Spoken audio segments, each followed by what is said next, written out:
네, 한 해를 마감할 때가 되면 이제 그런 마음들이 생기죠. 야, 참 세월이 빠르다. 이 벌써 한 해가 이렇게 갔나? 참 올해도 빠르게 지나갔구나. 그런 생각을 하게 되고, 한 해를 이렇게 돌아보면서 기뻤던 순간도 있지만 또 후회스러운 생각도 나고 여러 가지 만감이 이제 교차하게 됩니다. 누군가는 그래도 한 해 잘 버텼다라고 말하는 분도 있고, 누군가는 금년에는 참 잘 못 산 것 같다, 그런 생각이 드는 분도 있을 것이고, 또 어떤 분들은 이 두 가지 마음이 한꺼번에 교차해서 들기도 하실 겁니다. 그런데 오늘 본문을 잘 묵상해 보면 한 해를 마감하는 우리에게 올해 얼마나 잘 살았느냐 그렇게 묻고 있지 않아요. 더 근본적인 질문을 우리에게 던집니다. 올해 너의 시작과 너의 끝은 누구였느냐 라고 묻고 있어요. 자, 오늘 본문은 이렇게 시작합니다. 보라, 내가 속히 오리니. 네, 속히 라는 말을 주목해 볼 필요가 있는데요, 현대인들은 늘 시간에 쫓기기 때문에 속히라는 말은 자칫해서 압박과 부담으로 들리기 쉬워요. 속히 그러면 스트레스를 받는 분들이 있죠. 마치 숙제를 다 끝내지 못한 아이가 수업하러 오시는 선생님 발자국 소리를 들을 때처럼, 마감을 다 하지 못했는데 직장 상사의 호출을 받을 때처럼 스트레스를 받고 또 가슴이 철렁 내려앉는 말로 느껴질 수가 있죠.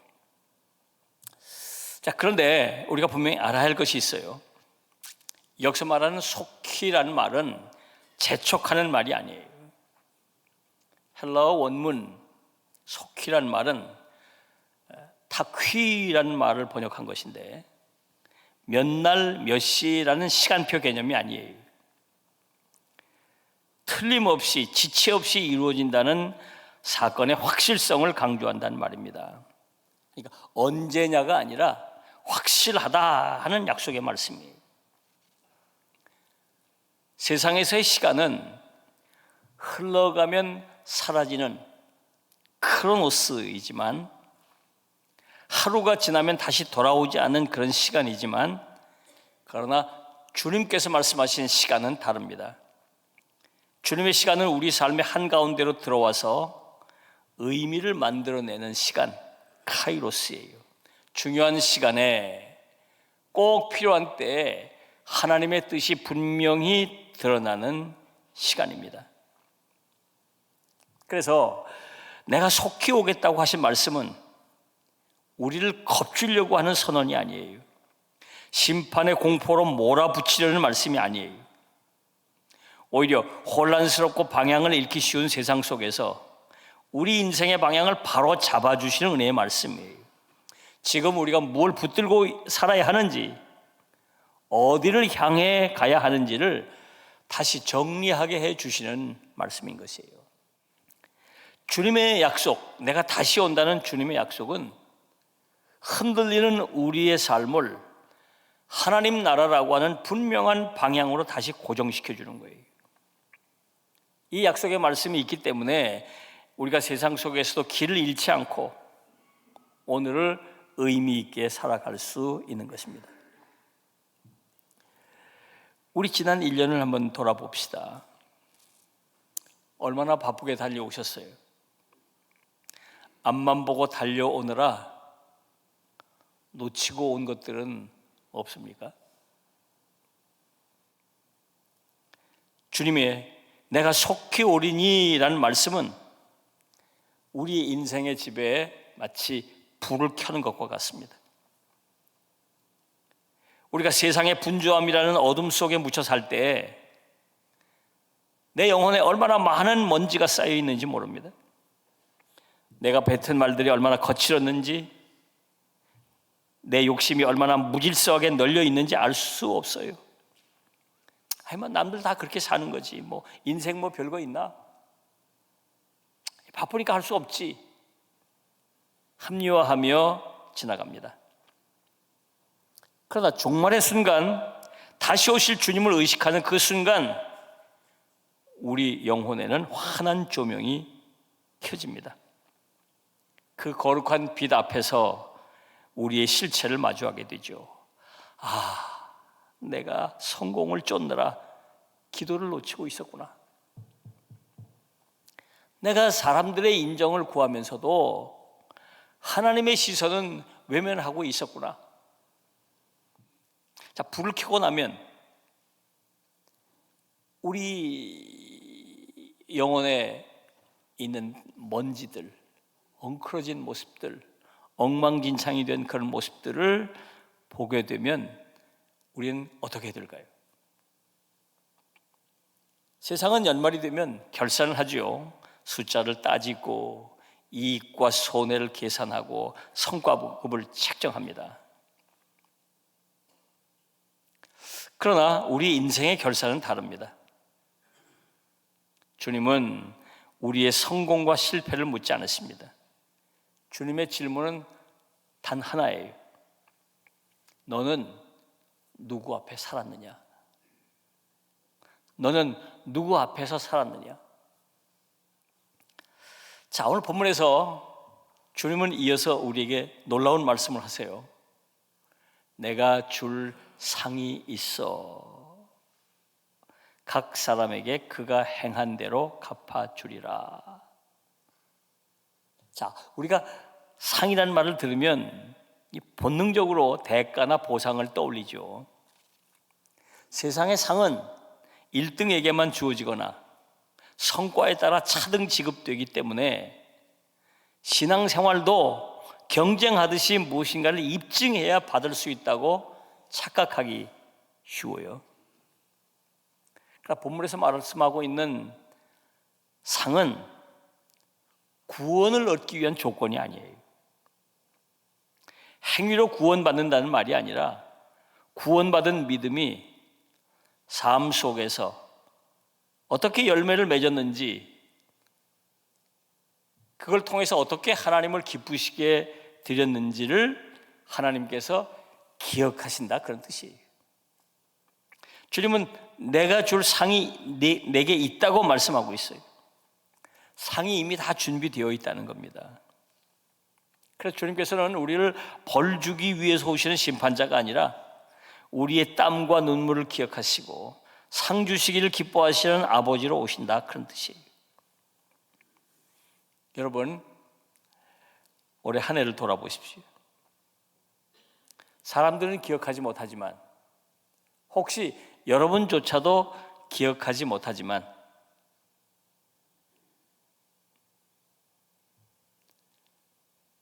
잊고 있는 시간들이 있을 겁니다. 아무도 알아주지 않는 자리에서 조용히 섬겼던 일들, 억울함 속에서도 참고 견뎌냈던 일들, 끝이 보이지 않는 상황 속에서도 기도의 자리를 지켰던 일들, 아무도 알아주지 않지만 하나님만 바라보고 묵묵히 걸어갔던 그 걸음걸이들이 있을 거예요. 세상은 결과를 보지만 주님은 결과보다 그 과정에 담긴 우리의 중심을 보고 계신 것이에요. 자, 마지막으로 주님은 자신을 장엄하게 선언하세요. 13절 말씀을 보면 나는 알파와 오메가요, 처음과 마지막이요, 시작과 마침이라. 놀라운 말씀을 하고 계시죠.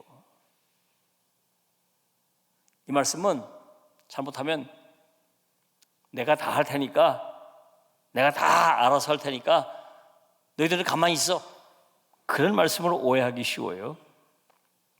그런데 이 같은 취지의 말씀을 3번 반복하고 계시죠.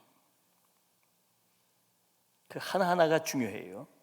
우선 주님은 알파와 오메가시라고 말씀하고 있어요. 알파와 오메가. 네, 이건 헬라어 그 알파벳을 말하는 거죠. 헬라어는 알파벳이 이 알파란 말에서 시작돼요. 알파, 베타 이렇게 쭉 해서 마지막이 오메가예요. 영어에서는 A에서 Z로 끝나지만 알파에서 오메가로 끝나는 거예요. 이 말은 처음부터 끝까지 주님께서 모든 것을 품고 계시는 분이시다, 그런 말이에요.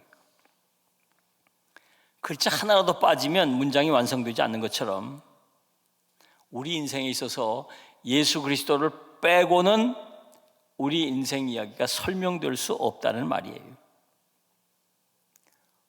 올해의 기쁨과 슬픔, 성공, 아픔, 이것들이 흩어진 조각처럼 보일지라도 알파와 오메가 되신 주님 안에서는 그것들이 다 하나로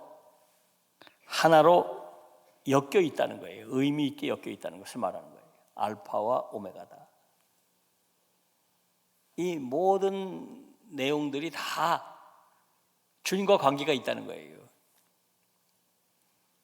내가 잘한 것들만, 신앙적으로 주님께 칭찬받을 것들만 주님과 관계 있는 게 아니라 실패하고 주저앉고 무너져 내리고 그런 것까지도 다 주님이 아시고 주님 품 안에 이루어진 일이라고 하는 것을 말씀하고 있는 거예요. 두 번째, 처음과 마지막이라고 말씀하고 있어요. 이 표현은 주님이 시간과 역사의 주인이시라는 고백이에요. 구약 이사야 44장 6절에서 여호와 하나님께서 나는 처음이요 마지막이라고 말씀하셨는데, 이 요한계시록에서는 예수님께서 바로 그 하나님의 칭호를 자신에게 사용하셨어요.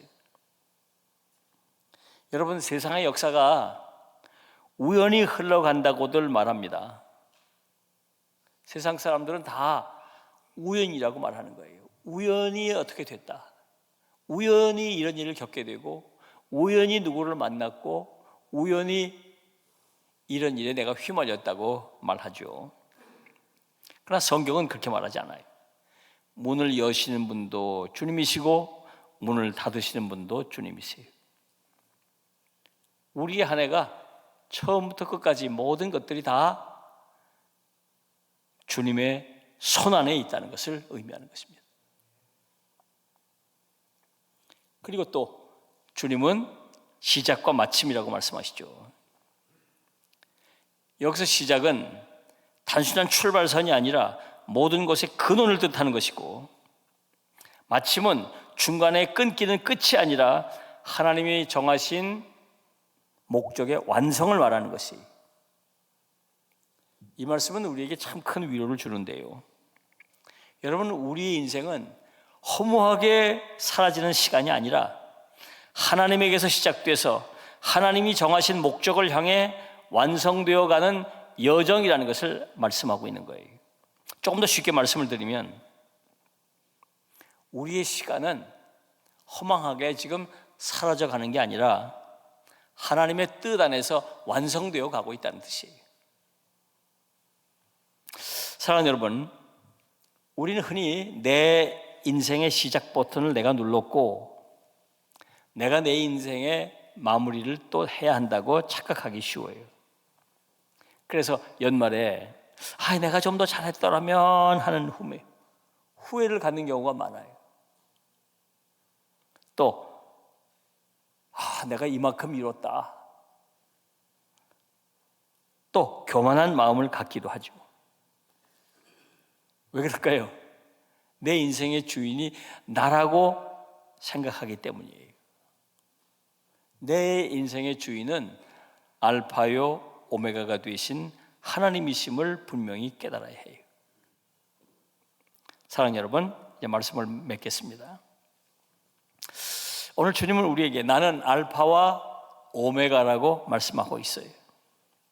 우리는 오늘 달력을 덮으며 끝을 말하지만 주님은 우리를 향해서 완성을 향해 가자고 말씀하고 계세요.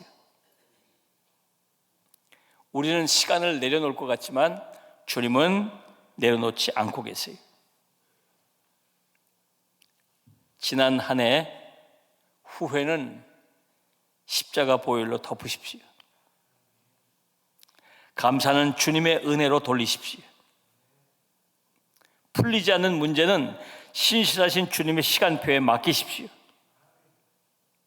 내 인생의 주권이 나에게 있지 않고 주님께 있음을 인정할 때 참된 평안이 임할 것입니다. 그래서 우리의 마지막 고백은 이렇게 되어야 해요. 주님, 나의 시작도 주님이셨고 나의 끝도 주님께 맡깁니다. 이 한 해를 주님 손에 올려드립니다. 이 거룩한 맡김으로 한 해를 매듭짓고 소망으로 새해를 맞이하는 복된 여러분 되시기를 주님의 이름으로 축원합니다. 기도하겠습니다.